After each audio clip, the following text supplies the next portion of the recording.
Okay, so you want me to stand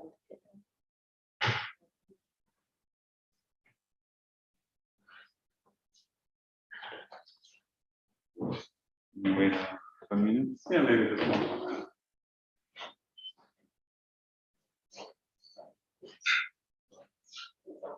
How many people do you have online? Sorry? How many people do you have online? So far we have 22. I bet we'll get quite a few more.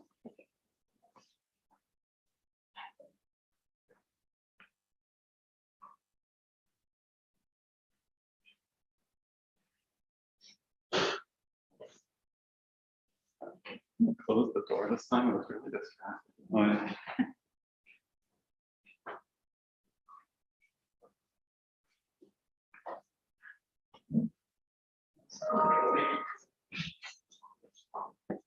So unfortunately for Jayne, this is the last talk with the mask required. So Yeah. Sorry about that. All right, so I think we can get started. Yeah. Welcome everyone. So this is my great pleasure to introduce the speaker today, Professor Jayne Birkby. So Jayne received her Master in Physics and Astronomy in 2007 from Durham University. She then got her PhD from Cambridge in 2012, and then moved overseas to Leiden University for a postdoc, and then went to Harvard in 2014 to 2017 as a Sagan Fellow, right? And then in 2017, she returned to the old continent to start a professorship as an assistant professor at University of Amsterdam, right? And then in 2020, you returned to the UK as a professor in exoplanetary science at Oxford University. Jayne also holds a joint appointment at Brasenose College as a tutorial fellow in physics. All right, so Jayne is a pioneer in the characterization of exoplanet atmospheres using high-resolution spectroscopy in the optical and infrared. She received a starting grant from the European Research Council recently to work on this topic. And today she will tell us all about exoplanet adventures in the 2020s and beyond. The floor is yours. Thank you. And thank you so much for inviting me out here and actually flying me out here in person. This is the first time that I've left the UK for 2 years. And I'm so overjoyed and slightly overwhelmed to see so many scientists that are sitting in Oxford for the last 2 years and just to talk with you all and learn about what you're doing. There's been an extraordinary amount of work done here despite the pandemic. So well done to all of you for doing that. And thank you for sharing it with me. And I look forward to talking to some of you tomorrow as well. So without further ado, I'm going to move to my talk and talk about, yes, exoplanet adventures in the 2020s and beyond. And this idea was spurred by what we saw, or hopefully what you saw on Christmas Day with the launch of JWST. And this was something that was conceived sort of in the early days of exoplanet discovery and will actually now operate to look at exoplanets in more detail. I'll talk about that a little bit later. So it is also, however, 30 years this year since the actual discovery or the first confirmation of exoplanets. Now, these exoplanets were in fact in the stellar radii, and these are the pulsar planets. But yes, Dan Farrell, who was one of the two co-authors on this paper, tweeted this back in early January. So it's been 30 years, and I don't know if people envisaged this 30 years ago, but the two of the key recommendations coming from both the European sort of Cosmic Vision or the ESA Voyage 2050 and the Astro 2020 Decadal Review both support looking at the atmospheres of temperate exoplanets for the coming decades. So this is where we work, and there's still work happening in around pulsars and white dwarfs that we've moved through into the main sequence from hot Jupiters all the way down into where we're going towards the temperate exoplanets. So the point I'm trying to make is that even though we've done a lot with exoplanets, we have barely scratched the surface of what is out there. I'm going to take you through, during this talk, what we've done so far, focusing on a lot of the results from high-resolution spectroscopy, and then what we are going to do in the lead up towards these next great observatories. So that's me, I'm Jayne, and these are Adventures in Exoplanets in the 2020s. All right, let's start at home. So this is our solar system. It's made up of 8 planets, one beautiful dwarf planet, a sun, and lots of other smaller things. There's not really that much in common between these planets. Not really. They're not even all round, right? This one's kind of like lake with its rings as well. You could argue maybe they all have atmospheres, but Mercury is tenuous. So when we've gone looking for other Earths, what we've found is not really like Earth at all. We found a huge diversity, even within our own solar system, of the different outcomes of the connected star and planet formation process. Even if we look at the terrestrial planets and the rocky planets, so I've removed Mercury from this and just looking at Venus, Earth, and Mars, and particularly between Earth and Mars, okay, very similar mass and radius, but in terms of atmospheric composition, very diverse. Earth is nice and cozy for us, quite a bit of nitrogen, some oxygen, we're quite happy to be here. However, Venus, lots of carbon dioxide, thick acidic atmosphere, and then on the other side, we have Mars, a cold and arid desert. So where does this diversity, even amongst just this narrow range of rocky planets, come from? What is it that's causing this, and what is it that generates the entire distribution of planets that we see when we go looking for other exoplanets? Even things that aren't planets can look like planets. This is Pluto, that we see there's geology on the surface of Pluto. We see features like mountains and glaciers that we recognize, and that happens throughout our solar system. This is another image from New Horizons, just looking through the limb, so you can see those mountains, glaciers, and a tenuous atmosphere here as well. So there are these common processes that operate throughout our solar system and presumably on other planets. And that's what we'd like to learn. How much detail can we actually learn about all of the different planets that are out there? And can we then form that into a broader understanding of how planets formed and how Earth fits within all of that? So you've probably seen, if you've been to an exoplanet talk in the last, I don't know, 5 years, you've probably seen this plot.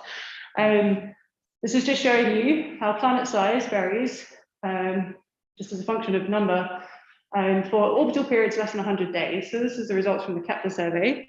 And what it tells you is that the most common things, with a sensitivity down to just above the Earth, the most common things that we find are super Earths and mini Neptunes, and we have no analog for those in our solar system. So even as we stepped outside our solar system, we found even more diversity. So we'd like to understand what's going on here as well, and where that all fits from planet formation. So most of the work I do is focused on trying to understand that through the composition of the atmosphere. But something else that I like to think about, and that I think is possible that we will be able to do with the upcoming ELTs, and I'll talk more about that later, but is actually not just to do composition, but actually try to understand what these planets look like if we could go up and take pictures of them much closer up. So we're taking directly imaged planets. These are some nice movies from Jason showing for Beta Phi, which is almost an edge on, it almost transits, but it doesn't. And the HR 8799 system of 4 planets. And you just see them going about their orbits and seeing their Keplerian motion. And we see them as point sources, but planets aren't point sources. Planets are full 3-dimensional objects that rotate, they have surface features, atmospheric features. And so the question is, can we generate any kind of detail about what these planets actually look like as we see them freely rotating as they orbit their other stars? So there's 2 tracks that we're trying to achieve here. One is to understand the composition, ideally, ultimately, of rocky exoplanets. And 2, try to understand what they actually look like if we could get a lot closer. So that's what I'm going to take you through today in the talk. Let's zoom in, right? So we've zoomed way into Jupiter. We have moons. We are not just looking at single bodies. Those bodies have other things orbiting around them. Every giant planet in our solar system has moons. There is no reason to expect that that wouldn't happen in other planetary systems. And so can we also find signatures of moons around other planets? And there is evidence of this. This is an image from ALMA, where you see around this very young system. This is PDF 70. You see the ring from the protoplanetary disk, but around this planet here, we know there's a planet here, but what you're seeing, this emission that you're seeing, is actually evidence of an exo-moon forming disk around the planet. So you're seeing a circumplanetary disk in here, so circumstellar disk and circumplanetary disk. So there's evidence to show that they're out there forming. The question is, can we go and find them? And my expectation for exomoons is that in the same way that we see for exoplanets, that they looked nothing like what we expected in the solar system, I would not be surprised if they turn up to have this huge distribution that we don't necessarily have analogs for in our own solar system. So I treat them with a very open mind as to what we might expect to find when we do this.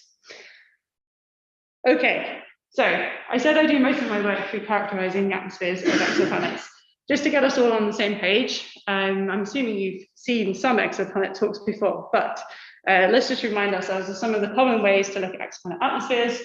Typically, much of this has been achieved through transmission spectroscopy, looking at how the planet's radius appears to change wavelength. And if you take some nice real data, you can see how limb darkening is affecting the shape. But broadly, we can make a spectrum out of this. Now, this is one of the things that JWST is going to do extremely well. If you haven't been on Twitter today, you won't have seen these two images. This is a focused NIRCam. So this is the JWST selfie as it currently stands. Basically, I think all but fully focused. And this is an image of a star, and you can see some nice galaxies in there as well. So this is NIRCam. But yes, we'll be using the spectrographs to take spectra of the exoplanets. It's very exciting. We're still a few months off from actually getting data, but it's coming. And one of the systems that is going to be very fun to look at is the Trappist-1 system. So this is a almost brown dwarf, and it has 7 Earth-ish sized planets. Some of them are too hot. They have very steamy atmospheres. Some of them are too cold. They're almost frozen. And some of them might have liquid water in the middle. And just to give you an example, these are what we might expect to see from JWST if we look at Trappist-1e, so the black data. And you can see that we would find good, clear features from methane and water and even CO2. And just as comparison, existing data from HST looks like the green dots. So you can see the sort of significant improvement that we get in the accuracy and precision of the data. So that's what we're looking forward to for the smallest planets.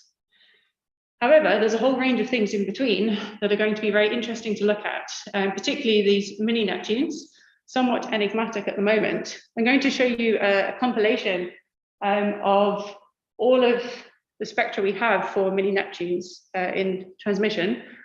That was from a recent paper from Dumont et al. I'm not sure how well this shows up, but what the interesting feature that has been shown in HST data, which is where all of this is from, is around 1.4 microns. We should see a bump in the data if there's water here.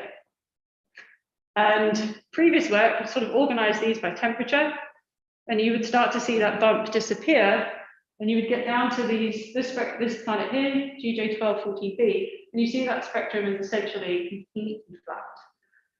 And the thinking here was that there was an onset of haze formation as you got cooler, and you had clouds and hazes forming that would completely obscure your ability to detect the transit depth from any water absorption. Now, there's been a few more found since then, and the trend doesn't continue. So if we plot this water amplitude feature just as a function of temperature, you'll see that you could maybe argue there's a very small trend if we come down in temperature, but then as we get to here, it goes up again. So there doesn't appear, the conclusions from this paper is that there doesn't appear to be a very strong trend with temperature. But there are some indications that the scale of planet gravity and planet density have some impact, that as you get clearer atmospheres as this goes down and these go up. And there's also some dependence on the eccentricity and the older systems as well. There's no single clear trend that explains why these things are hazy and why they're not. So they remain enigmatic, I would argue, for now. And so still lots of work to be done here, and there should be some very nice data coming from JWST and from the ground-based telescopes that I'll show a bit later as well. Okay, something else we're interested, why would we want to do composition of atmospheres, is that we might be able to say something about how and where they formed in their disks. Here you're looking at planet mass versus its atmospheric abundance compared to its host star for different molecules. So in orange, you have the methane abundance for the solar system planets, so Uranus, Neptune, Saturn, and Jupiter.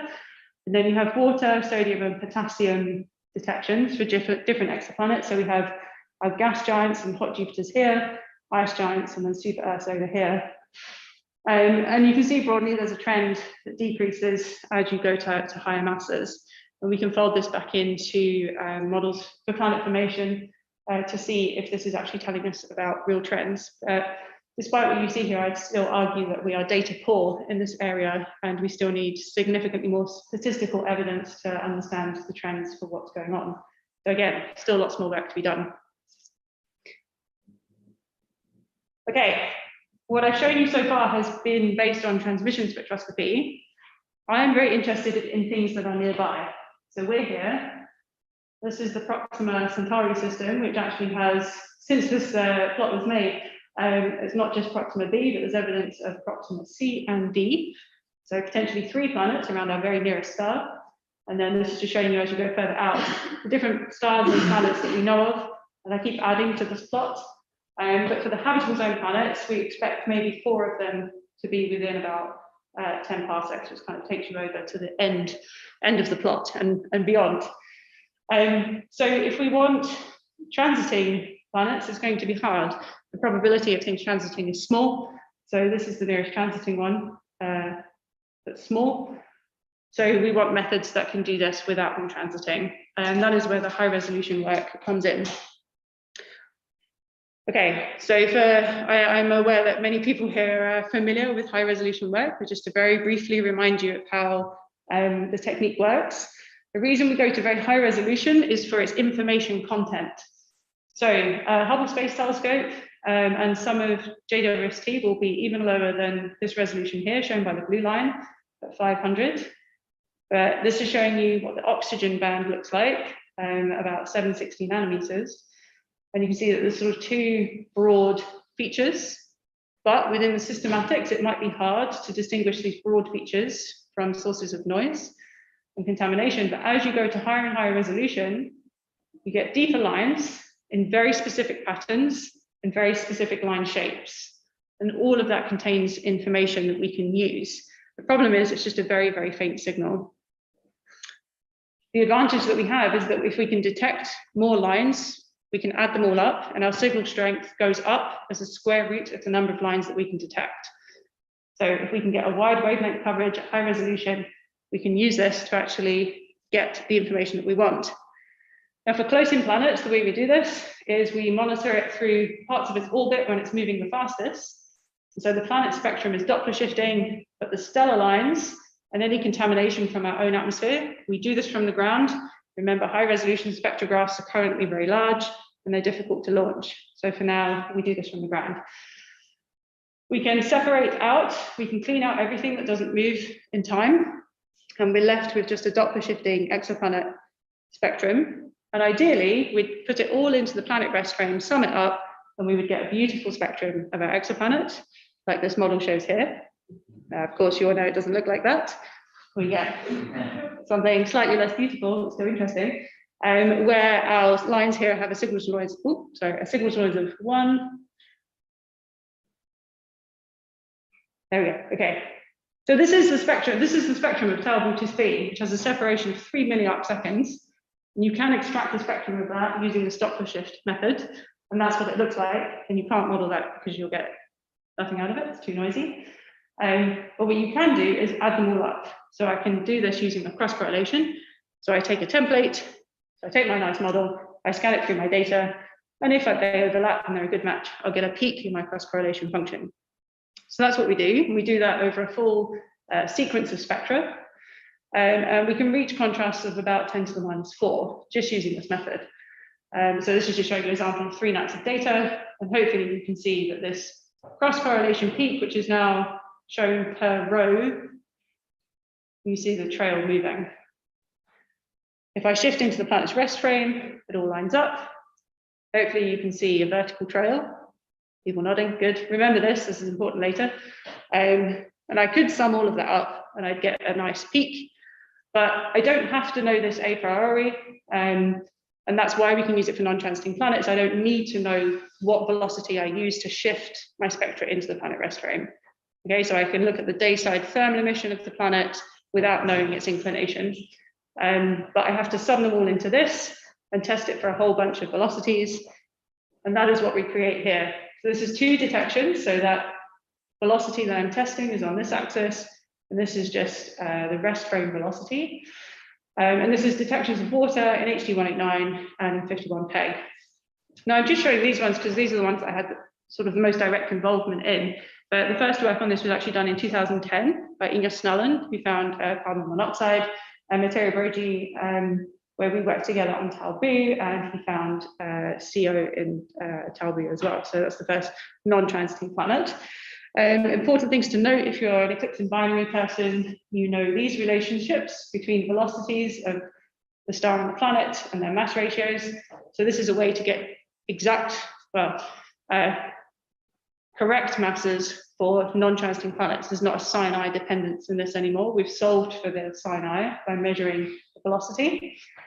And so this was actually sort of the definitive proof that 51 peg B actually had a planetary mass, right? So although it came some almost 20 years after its discovery, it was actually the first true measurement of its true mass, which was actually closer to being a hot Saturn than a hot Jupiter. But there you go.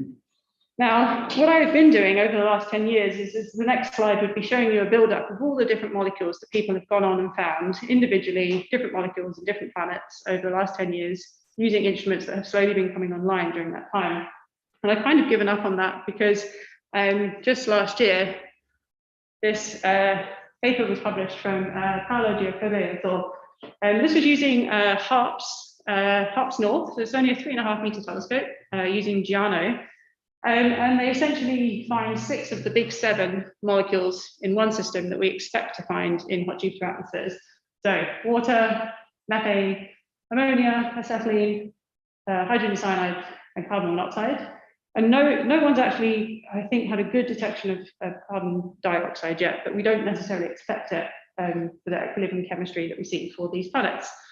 But yeah, you can do it all in one go. So you can start making spectral atlases of exoplanet atmospheres to start understanding all of the different chemical composition.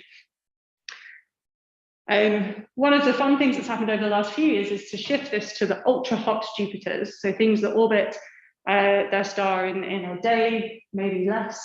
And this is looking at ionized species. And one of the particularly interesting things that we found just looking at this work, this was published by Jens Schumacher.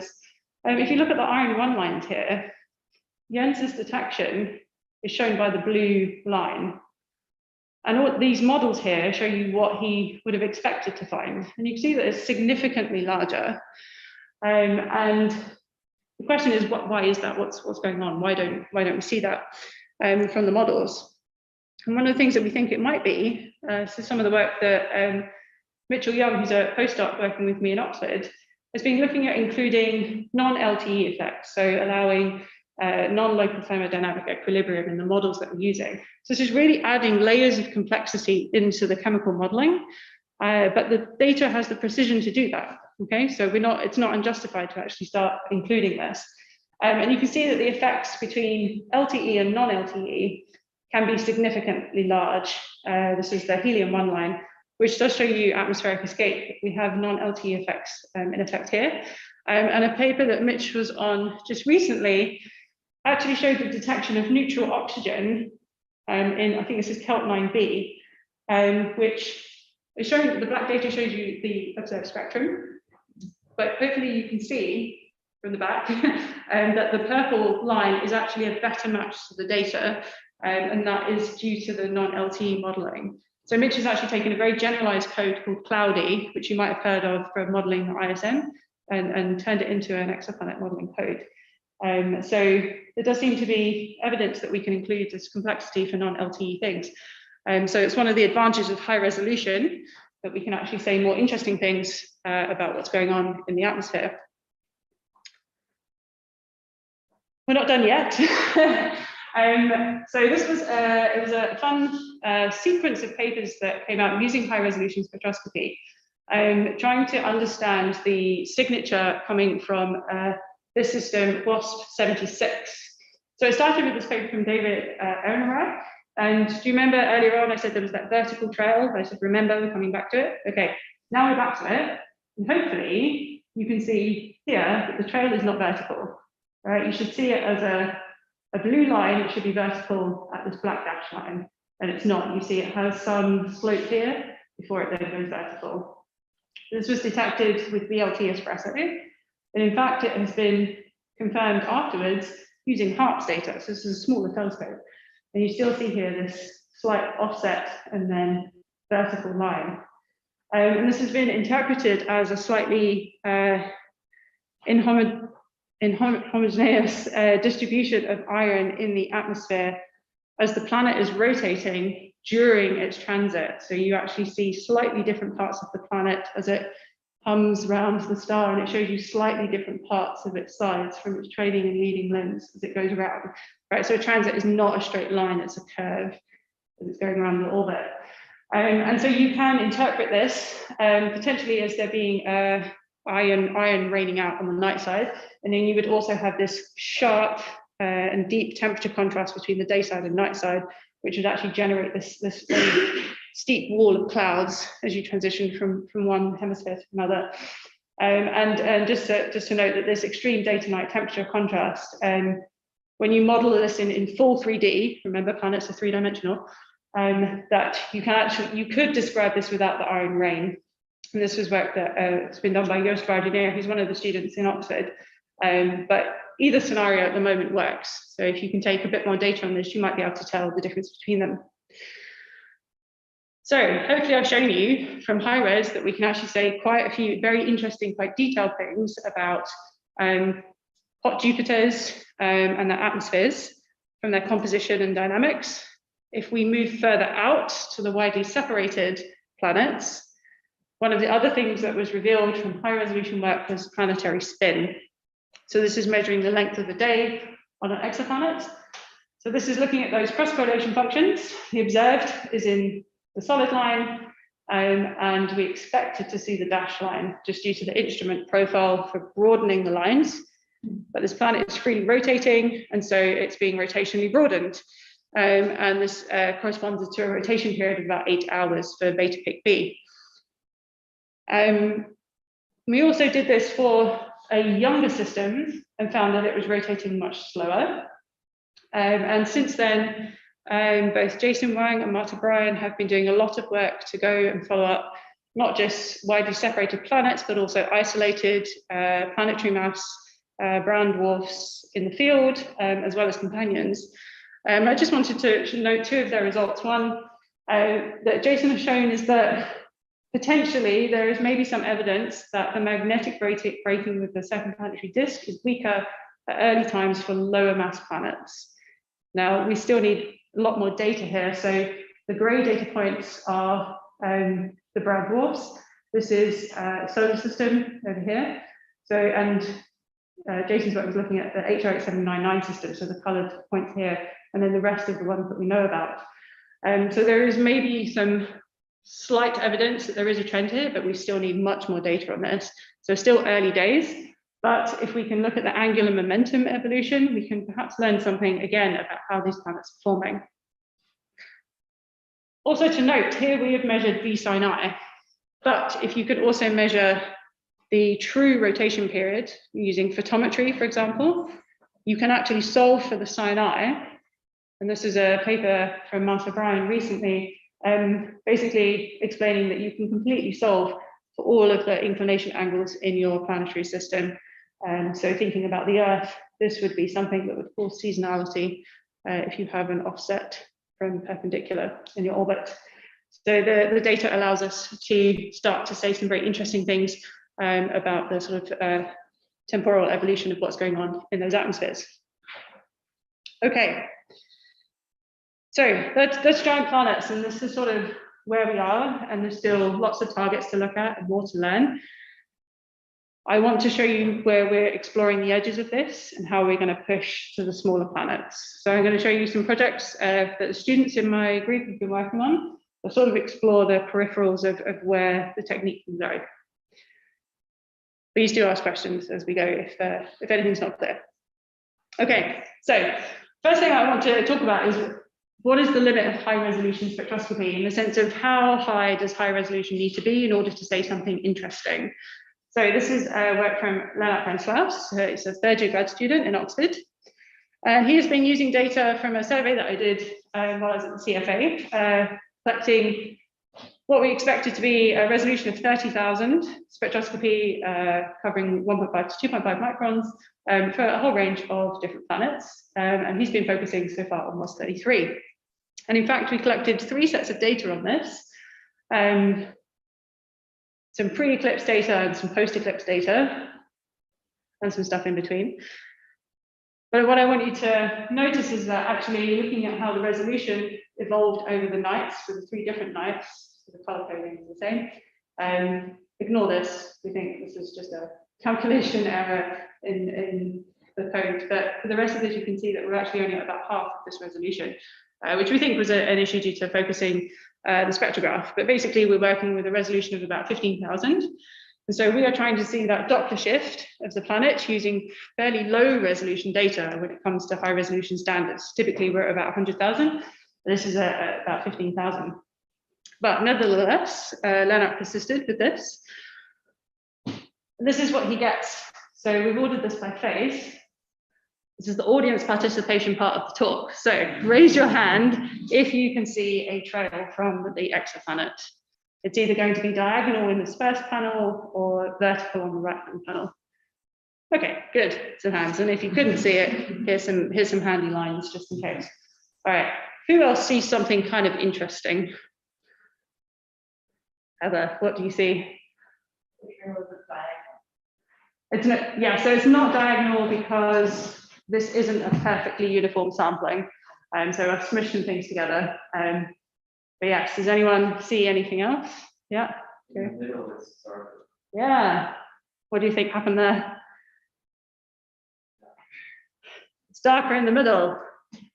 Yeah, we observed during the eclipse, which if you've been doing secondary eclipse atmospheres, maybe you think that's what you would want to do because you want to compare the in eclipse to out of eclipse, but it doesn't work for this because we actually detect the planet itself. So if it goes behind the star, we don't see it anymore. And so it's sort of a nice confirmation that the trails that we're seeing really are planetary in nature and that they disappear when they're supposed to and they reappear when they're supposed to. But there's something a bit more interesting about what's going on here. So I'm going to first show you the standard 2D matrix for the detection. So this is the detection combining all 3 nights. And then these other 3 are the first, second, and third nights. These 2 are pre-eclipse, and this one is post-eclipse. And you can see that the signal to noise starts to reduce a bit for the post-eclipse data. Now, arguably, you could simply say, oh, well, that's just the signal to noise of your data. Yeah, question. I'm curious what the difference is between the 2 axes here. Maybe I'm having trouble understanding between system velocity and a. Yeah, so KV is orbital velocity, and this one is just how fast it's moving compared to us. Okay. Yeah. So we would expect things to line up at 0 if they're where they should be, if it's co-moving with the star. If you had, say, a wind blowing from the day side to the night side, it would cause a blue shift in this. But this is looking at the thermal emission, and we don't see a shift here. There might be one, but it's possibly below our velocity resolution. However, what I will show you is where the field has evolved to from not just looking at signal to noise plots. So here, signal to noise is literally the peak of the CCF divided by the standard deviation of everything outside of it. It's not particularly intuitive to understand in a sort of more rigorous statistical framework. So instead, what we've done is moved to a likelihood method. And so these are the posteriors that you see here. So you have the 3 nights of data and then combined shown in black. This plot here is effectively this, okay? And then we have the posteriors to this, but the interesting part is this log A. This is one of those wonderful parameters that you can use in physics that encapsulates all of the missing physics in your model into a single parameter. And for us, it's just a simple scaling relationship. But what you can see is one that for every night, it should be at 0 and it's offset. So there's clearly something not quite right in our model. But hopefully what you can also see is that for the post-eclipse data, it's significantly more offset. And what we deduced from this is that possibly something different is happening on the post-eclipse data than the pre-eclipse data, and that we require shallower lines on the post-eclipse spectra than the pre-eclipse spectra. So these models that we're using here are generated from the Phoenix model atmosphere code in 1 dimension. But we worked with Elsie Lee and Vivian Parmentier in Oxford to actually use their 3-dimensional global circulation models to make the planet not just 3D, but allow for a phase dependence in the data. So actually allowing sort of phase resolution as we go around the orbit. And if we do that, things change somewhat in these plots. So look on the right-hand side. This is now allowing a phase dependence. We still get the crossover. There's some offset here, which I can discuss later if you want. But the key thing to notice is that the log A, even though it's still offset, so we're still not quite getting it right, but we have managed to get the 3 nights to agree with each other now. And that was by allowing a phase dependence in. And what we think we're seeing here is an eastward offset hotspot. That means in the pre-eclipse data, we see a stronger signal where we need deeper lines, and then it's reducing.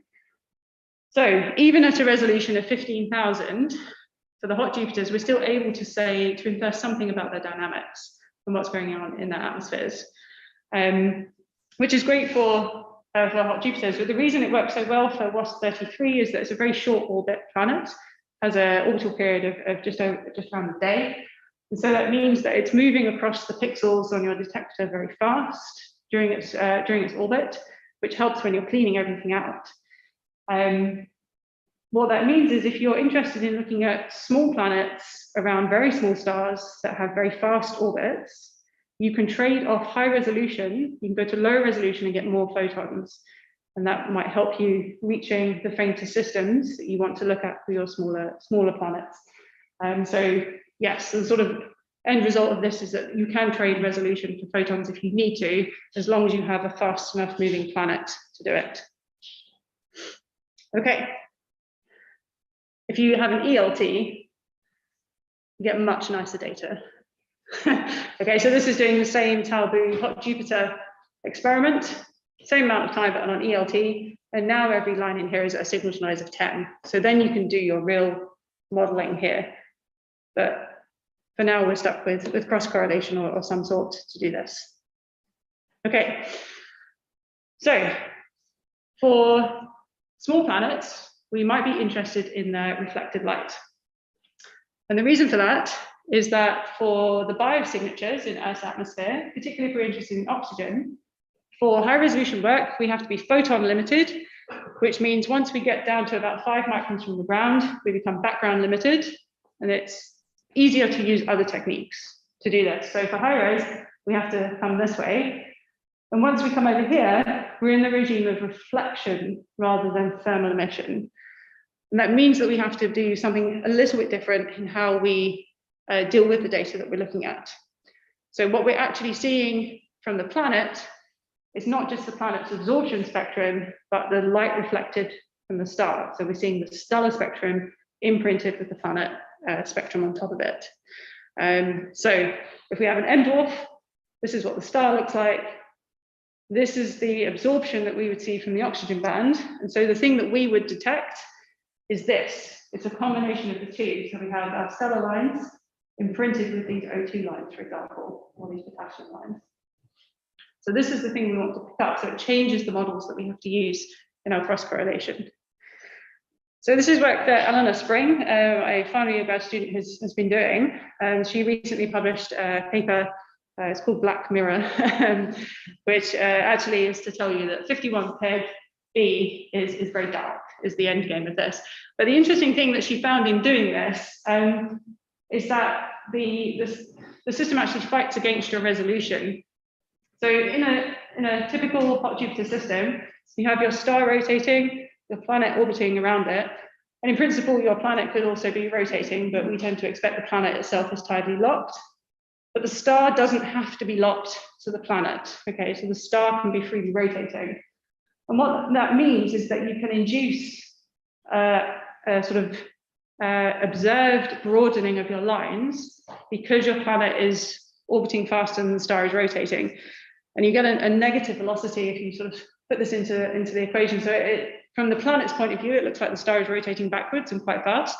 And so that has the effect of broadening the stellar spectrum that's reflecting. So your effective resolution, in this case with 51 peg B, our actual resolution from HARPS was 115,000, but it drops to sort of effectively 25,000 when you broaden it. So that expected rotation. So it actually makes it harder to detect the reflected light. The reason we went after 51 peg was that there had been some indications from other data at high res that it is quite reflective.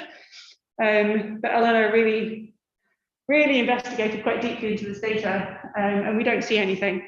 So this is a cross-correlation plot using those broadened models. But even if you don't broaden them, hopefully you can see that the ranges in signal to noise here only go between sort of -3 and +2 or 3. So we have no significant detection of anything here.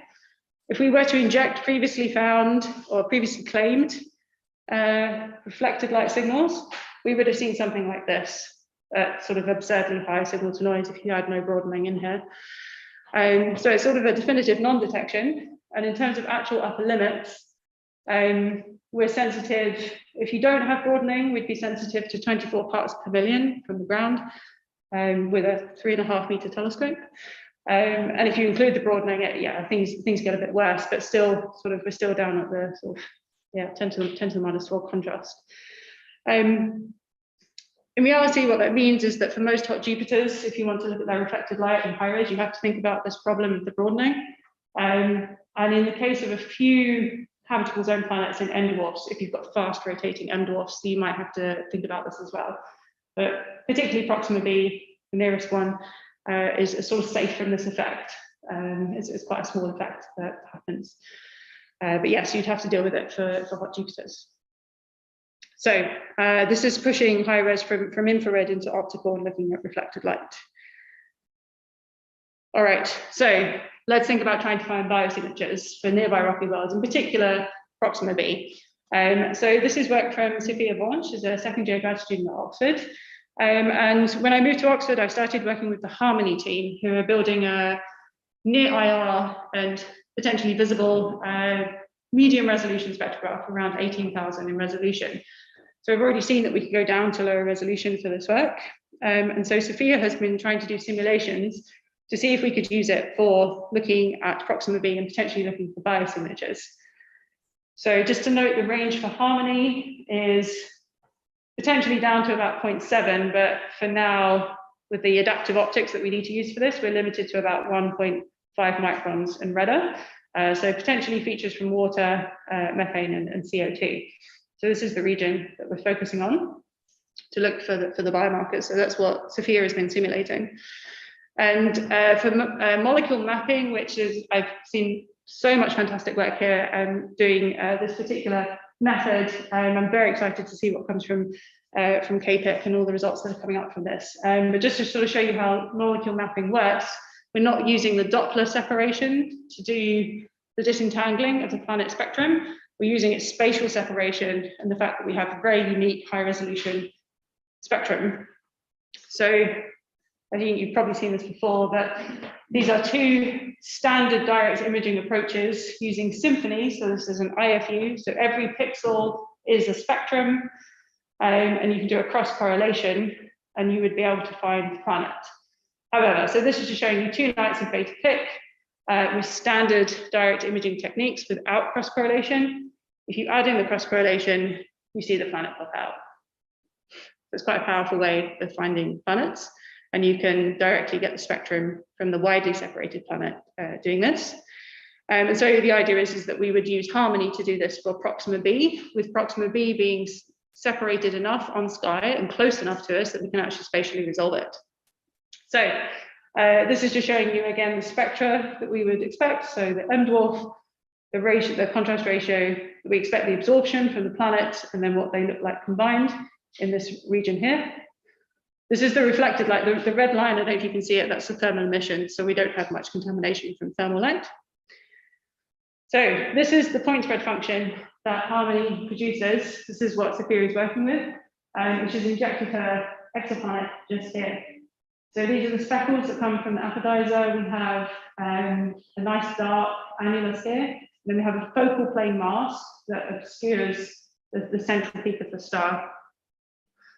So she injects her planet, and I'm going to skip over all of the hard work that she's doing and actually reducing the data to show you the end result. That if she injects it here, she gets a nice exoplanet popping up.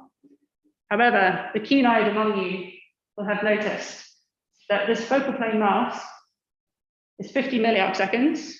This was injected at 60 milliarc seconds. The actual separation of Proxima b is at most 36, 37 milliarc seconds. So our conclusion from this is that you can do it, but you have to have a design intervention for Harmony before it gets on sky to change the focal plane masks. Not necessarily a disaster. One can do that. They haven't been made yet. But you have to make a convincing science case. And so just to show you, just look at this one down in the right-hand corner. If you have no focal plane mask and you do the same data reduction, this is where Proxima b at its true separation would be. And this is just the residuals from the host star. This is just showing you a cut through. So if you take one cut through in the vertical direction, this is what you would get the velocity. So you see the cross correlation peaking here. There is some noise down here, and these are slightly older simulations. Sophia's newer ones have done much better down here. So this is just showing you the cut through of the 2 images here. But in principle, we can do this in relatively little time. And there is enough time, given the complexities. We don't understand the orbit of Proxima b yet. We don't know if it's face on, edge on. There's many different orientations that you can have. But if you change the mask, potentially we can do this. And so this is one of the things that we're investigating at the moment for Harmony on the ELT. Okay, one more thing and then a tiny thing, and then I'm done. So the final thing that I want to show you is work that Ben Sutcliffe has been working on to make exo maps and look for exo moons. So that's what I was showing you with the rotating Jupiter and trying to start to get an image of what's going on. So if we look at Jupiter in the infrared, you can see some bright spots popping up here. This is the Great Red Spot, this is Io, and this is Europa. So you can imagine if these things rotated in and out of view, and we only had 1 pixel covering this whole thing, we would get a change in flux. That can be seen if you take the light curves for Jupiter. So this is just showing you different wave bands looking at Jupiter and how its light curve varies. And you can see the variation is of the order 1% here, but it can get much larger than this. And this was actually done for Neptune using Kepler. So at some point, the K2 mission actually had Neptune wander into its field of view. And you can make a light curve of it. So this was from Simon et al. In 2015. This is the light curve, and all of that there is not noise, it's real. And you're seeing the variations from the latitudinal bands in Neptune. And actually, if you take a power spectrum of these, you can actually get the latitude out from this. And Dangler Pai's group in Arizona have also done this for a brown dwarf, an isolated brown dwarf. And quite interestingly, the light curve that they get, they see similar features that indicate that you would have latitudinal bands on your brown dwarf as well. But yes, if you see this kind of feature, you'll be able to start to say something about the latitudinal information of what's going on the planets, in the planet's atmosphere. So we'd like to do something like this, and this is what Ben has been working on. Just to note that it has been done using HST. So this is showing you the amplitude for 2MUS1207. So it's essentially a brown dwarf of a planetary mass companion. So the light curve for the brown dwarf is quite flat, but you see a sort of 1% variation in the light curve using HST. And you can reach, this is a contrast ratio. This is quite a favorable system in that it's the contrast ratio is quite high, but typically most planets are much fainter than their host stars. If you've got an A star, for example, your direct image planet is going to be less. Okay, so the image from HST looks something like this. So this is the host, this is the planet. What Ben has been doing is using ground-based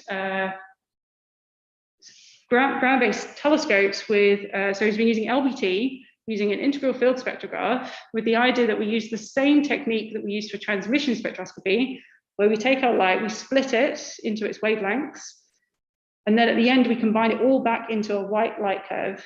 Right? So we collapse our spectrum into a single white light curve, so we get one data point out of all of our wavelengths. And that spreading out of the data tends to help you against flat fielding errors and other systematics that might come into play. So Ben is using what we call a vector apodizing phase plate, which is one of these very special systems of optics that create a very dark hole around your central star. And so if you can get your planet in here, you can get an aperture down on it, take a photometry. But we also then have an unsaturated reference BSF in the center. So we're not obliterated by the bright host star. The optics actually give you this is only about 2% of the actual throughput of the main star. So for HST, they did PSF subtraction to bring up the the secondary. But Ben's work, this is what we get if we combine all our data together. He's been able to remove this sort of crosshair pattern that you see. And so for this system, which we're doing a test case on this. So this is an A star with a brown dwarf, maybe very late M star. And you can see that it pops up very nicely. So we've spread out the spectrum and then collapsed it back. This is the white light image. And we can break this down into 15-minute bins. And you can see that the companion remains. So we put apertures down on this, and we want to make a light curve. And we get something that looks a bit like this. And you can see that our scatter here, or our errors here, are about 4%. I'm just showing you half night of data here, and we see a relatively flat line. I've sort of obscured the first part of the light curve because, well, we were a bit surprised by what we saw. We saw this. And we've looked at sort of the most obvious systematics, and we haven't yet found anything so far that can describe why this is a sudden jump. There's also no reason to really disregard the early data points. So we're still looking into what this is. If you really want to get carried away, you could say that this is a 30% transit, which would correspond to a 6 Earth radius thing transiting in front of a very late M dwarf or early brown dwarf. But yes, it's in progress. So we're still trying to work out if there's any systematic that could have caused this that is not astrophysical. But in principle, we can start to look at what features might do as they rotate in and out of view. And if you were able to do this at very high resolution spectroscopy, you would actually see those features deforming the line shape. And you could generate then a longitudinal map of what's happening. So this was done for Lumen 16b by Ian Cresswell and Beth Villa using CRIRES. And the goal is that we would do that on the ELT as well. Okay, so I said we've only just scratched the surface. The next step is to look at really rocky planets. I think this is probably the best observation to date for a rocky planet that actually has no atmosphere. This is work by Laura Kreidberg. And she interpreted that this phase curve indicated that the rock on this planet was basaltic, so like you would get from the volcanic rock that you would see in Iceland or Hawaii. That is what you are seeing here. Our goal is to start looking at the lava planets. If you have lava lakes, you see gases outgassing from these lakes, water and all kinds of poisonous gases. If we can do this for lava planets where they have huge magma oceans, We can say something about what's going on inside the planet by looking at what's being released, try to look at the surface interactions. And it's also a test laboratory for what Earth looks like in its very early ages when it was also outgassing and creating our secondary atmosphere. So I'm not going to talk about this, but this is what I'm doing next. So you can ask me about that plot later. So I leave you with some take-home messages and I'll take questions. Thank you.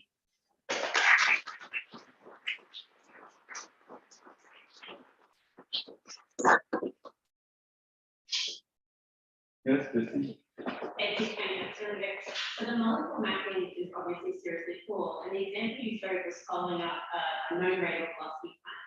What's the parameter space using it to discover new planets? Like, if you can look around a star and you don't have to know what the planet is, is there scope for using it for discovery as compared to characterization? Yeah, absolutely. Yeah, I think if you can get enough pixels. Repeat the question, yes. Oh yeah, sorry. So the question was the molecule mapping. Can you use it to find new planets where you don't know where they are and you don't know them from RV? And the answer is yes, as long as you can get enough coverage of the pixels in the space that you're interested in.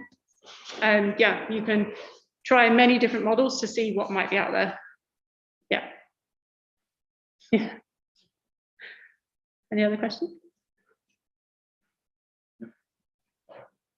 So for loss 33, Yeah. so the lines in its spectrum are deeper when you see the hot spot before the eclipse and they get shallower after the eclipse.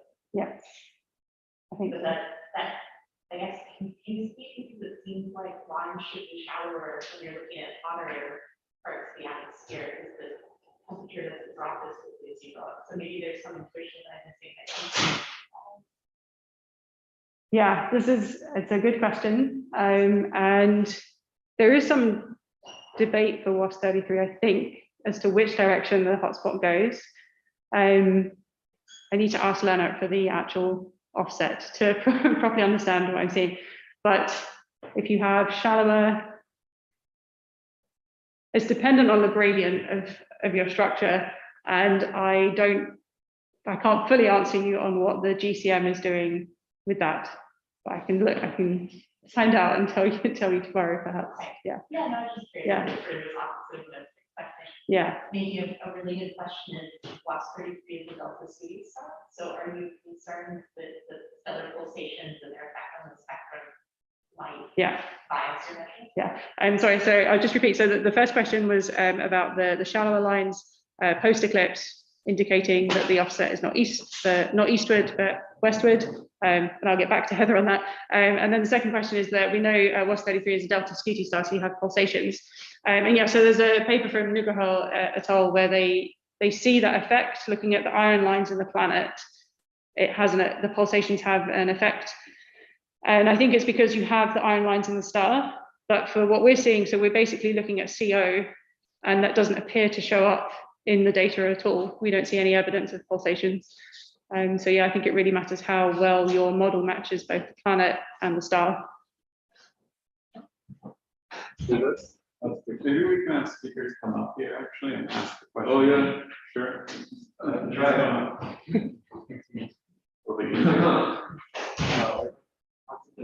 Yeah. Okay. I was just wondering for 51 peg B, when you're reflected light detect or non-detection, are you primarily looking at the reflected light of the stellar lines, or are there planet lines also in the spectra, or like is mainly stellar lines or mainly planet lines that? Yeah. So in this work, our model only considered the stellar lines, and because we didn't detect anything, we didn't try to make it any more complex than that. But in principle, you would have your stellar lines and then your planet lines imprinted on top of that, and your planet lines wouldn't be broadened. There's only be your stellar lines, so you'd get a very interesting shaped cross correlation function that would be partly broadened and then have a peaky bit as well. Yeah.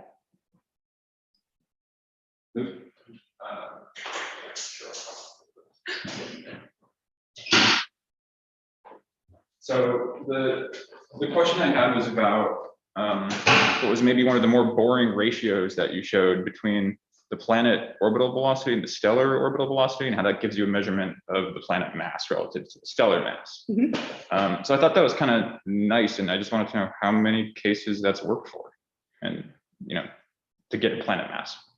So in principle, you can do that for any of the detections. So order of magnitude, what does the Oh, population look like? So at that point, the error in your planet mass is limited by the error in the stellar mass to give you an idea of the accuracy with which we can do it.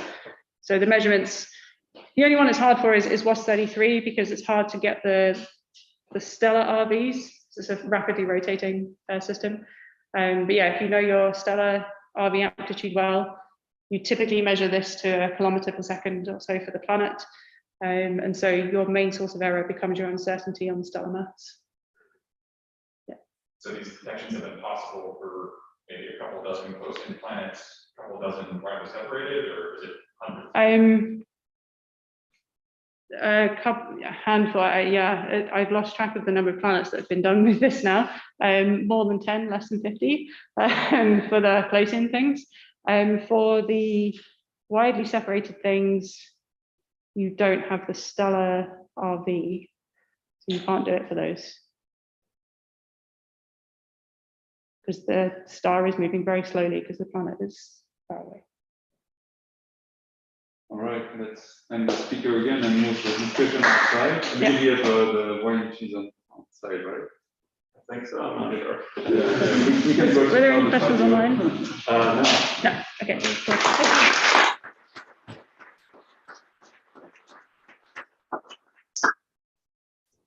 So that's still on the 5 years.